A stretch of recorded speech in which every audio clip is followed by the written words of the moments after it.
All right, we are now in the interior of 3921P, the 2012 Coachmen Concord. Starting all the way in the back bedroom, and I will work my way out here. So in your bedroom area here, you have lights on each side of the bed here. There are little switches at the base of the light, the little push button switch here. Your shades on your windows, there's two different shades. You have a light and a dark. As you can see, I got half and half right now. I do always recommend to people do those shades one at a time. Put your dark shade up, put your light shade up. Same thing coming down, put your light shade down, then bring your dark shade down. Don't try to push them both up at the same time. Storage in your cabinets all the way across the top up there. The remote for the television at the base of the bed here. Again, rear window here with the same style shades. You have storage in your closet area here, and then storage in your drawers just below the television. And then next closet over here also has storage, and inside of here there is a DVD player for the rear television. There are 110 outlets by the base of the bed there. You have a little door that will close off the closet or the bedroom area for privacy. And there is a little transport strap on it that you have to unstrap or strap while you're going down the road so the door's not sliding back and forth on you. Main light switches for lights throughout the camper right here. There's a cup holder here and carbon monoxide alarm directly above that. Previous owner added a 12-volt accessory port, and they also added a clothesline here that you can pull all the way across to the other side for a clothesline. You have a manual crank-up vent lid up here on the ceiling, and then some air conditioning vents on the ceiling up here also. Moving down the hall here, you have your shower area.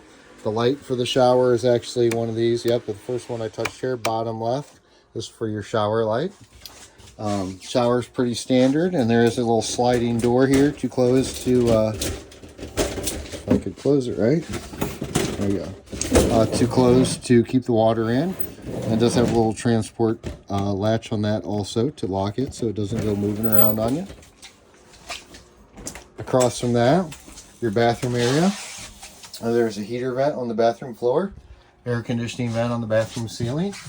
You have a manual crank up vent lid, and then there is an actual exhaust fan inside there that you can turn the switch on. Storage in your cabinets directly above the toilet, storage below the sink. There are some 110 outlets in here. This one in here is resettable. All the outlets in campers are ground fault. They are linked together on a lot of them, so they all won't have the reset button on them. So if you ever have an outlet that does not work, look for the one that has the reset buttons on it. Pretty standard sink, and then a little mirror. Light switch right here on the corner. Moving down the hall here, you have all your main electrical panels here. These are all labeled pretty well. First one up here is your water pump switch. The water pump only has to be turned on when you're pumping water out of your freshwater tank. If you're hooked up to your garden hose, you have the pressure of the garden hose, so you do not need that switch on. You have the water heater switches for electric or gas, which those are labeled. As long as there's water in the tank, if you turn those on, if it's on propane, make sure you have your propane on outside also, but that will self-ignite. And if you are on electric, obviously you have to be plugged in or generator running, water in the tank, and it will heat up your water. Directly below that, there's little tank level switches here that you can push and illuminate dots. The dots will show you the conditions of LP gas, battery, freshwater, black water, gray water, or auxiliary. Below that, you have your slide out control switches for your 3 different slide outs. Directly below that, you have a generator start stop switch and a generator prime button. The prime button is basically if the generator runs off the same fuel as your vehicle itself. So there's a long fuel line that goes from the tank to the generator.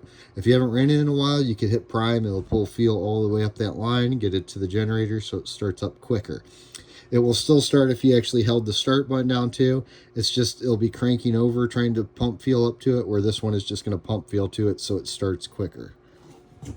Directly below that is going to be your thermostat. You have a mode button here. All you'll do is you'll cycle through to wherever you want it, whether it's going to be on fan, cool, or furnace. If you go forward time, it takes it back to off. Once you pick your desired setting, you'll set your temperature over here on the right, and it'll take off and do whatever you command it to do. Up here or down below here are going to be all light switches. And then at the very base down there, you're going to have a hardwired carbon monoxide alarm. Moving over here, you have your refrigerator. To operate your refrigerator, you have your temperature setting over here. And then this is going to be your on-off switch for the most part. When it's in auto, if you are plugged in, it's going to run on electricity. If I go out there and as long as my propane is turned on and I unplug the electricity, it will automatically switch over to propane. If I want to command it strictly to propane, I can switch it all the way over here to the gas side and it'll self-ignite and run on propane.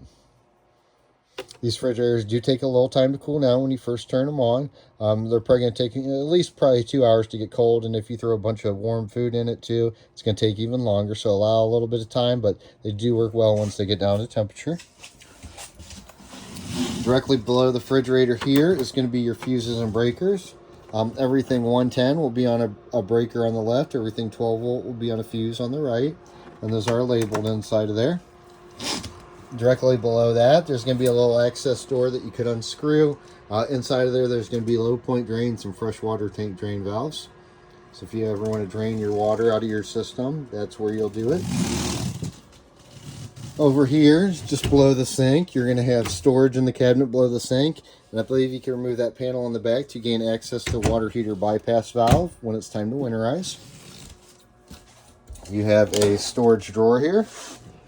And then a pretty standard sink area. Again, like I was telling you earlier, these outlets say GFI on them, but there's no reset button in the center. Those will be linked to the ones that do have reset buttons on them.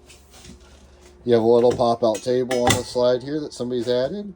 Then there's a little lever on the bottom that you'll actually pull to lower it back down.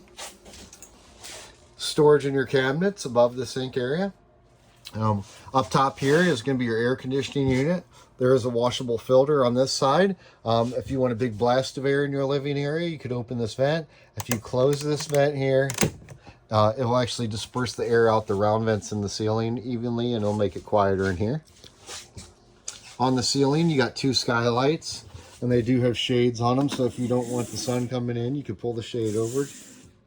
And then, like I say, there are 2 of those. And then also you have a fantastic fan here on the ceiling.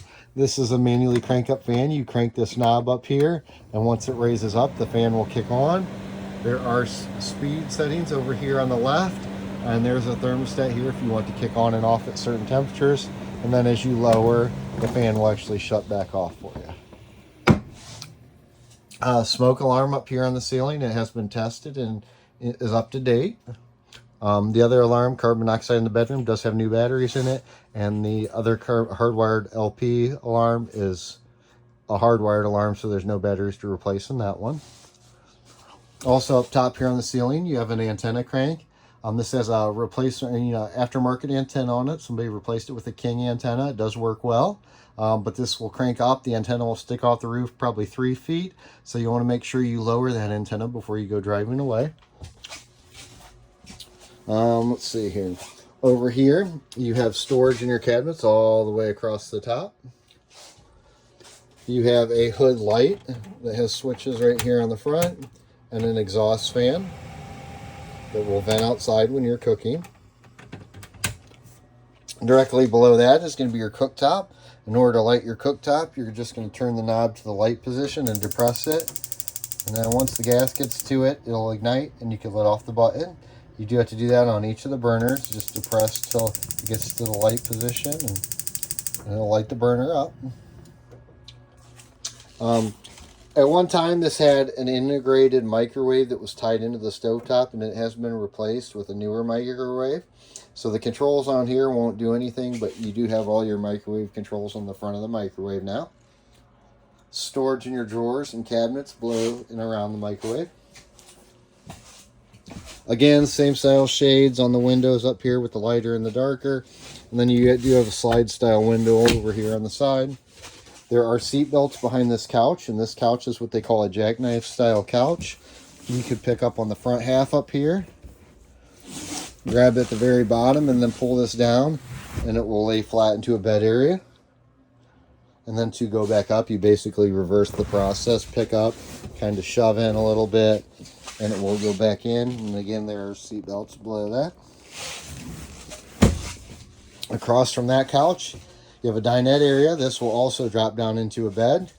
There's a little handle under here on the bottom that you'll flip over like that. Push the tabletop straight down to where it gets to these ledges. You'll have to pull the cushions up. Once it gets down to the ledge, you'll take the back cushions off and lay them on the top to fill the void of the table. And then you'll have another sleeping area up here. There is storage in the cabinets directly below these cushions.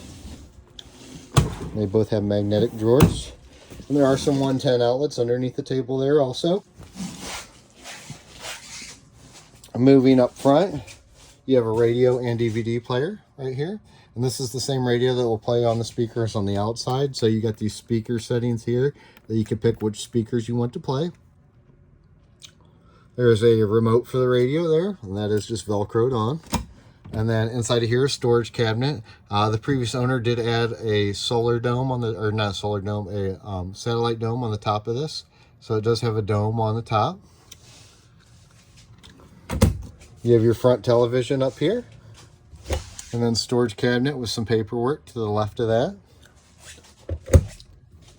In your front area here, pretty standard Ford. Your chairs will, you know, recline and tilt and all that good stuff. And slide forward. On your doors, slide down here, you have power locks and power windows on the doors. Obviously your heating and air conditioning vents. Glove box area. Little storage cubbies up front here. Over here you have a 12-volt accessory outlet. And again, another one over here to this side. It does have emergency start, so if for ever some reason you have a dead battery up front, you could actually pull power off your coach batteries. This camper has one engine battery up front that is brand new, and it has two deep cycle group 24 batteries in the back, or actually I take that back, two deep cycle 6-volt batteries in the back. So if for ever some reason, say you left your headlights on and you drained your battery down, you could actually depress this button and it'll latch to your back batteries to pull power off of them to start your vehicle. Over here, your temperature controls and your radio. On this screen, this is where your side view cameras will show up whenever you're doing side view lane changes or backup camera. Fan speed. On the steering column, your horn and cruise control. Gear selector with tow haul position with the button on the end. Over here on this side, wipers, squirters you'll push in, and then turn signal selector there. Headlight switch over here. Again, power windows, power locks, power mirrors, and the switch above the power mirrors is the heated mirrors. Down below here, you have your hood release, parking brake, and then parking brake releases directly above it. And then there's a little dimmer switch for your front lights up here also. The dimmer switch too, if you roll it all the way forward, will light up your map light. So this switch here will light up your map light if you roll it to the top. A couple other things I'll show you real quick here. Your batteries that I was telling you about, your coach batteries, are actually housed underneath the step area here. That step will flip up and you can gain access to that. There's a fire extinguisher over there to the left of the door. A couple more heater vents here. These panels here are going to be for your solar display. You can push these buttons here and it'll light up and show you the conditions of what your solar is doing. And then down below here are going to be your, again, all these switches will be labeled pretty well, but you have an entry light for outside, or I should say for just inside the door, a patio light switch, a step switch, the red switch is the compartment light, and then down here, this is a battery disconnect switch. Anytime the camper is in storage or not in use, it's good habit to shut the batteries off. As you can see right now, I do have it in the off position, but everything's lit up because I'm plugged in. If I do that, that's fine. It's just, it won't charge the battery. So if you want it charging too, you do have to have that to the on position, and you'll see that, you know, it's charging the batteries up from the voltages you could read on these displays. You have a screen door here. You do have controls for your locks, your two different locks, and then it does have a slider area. So if you want the screen door closed, you could slide this over and it'll keep the actual bugs outside of the camper. Other than that, that concludes my video on the interior of this camper. We appreciate your business and hope you enjoy your new purchase. Thank you.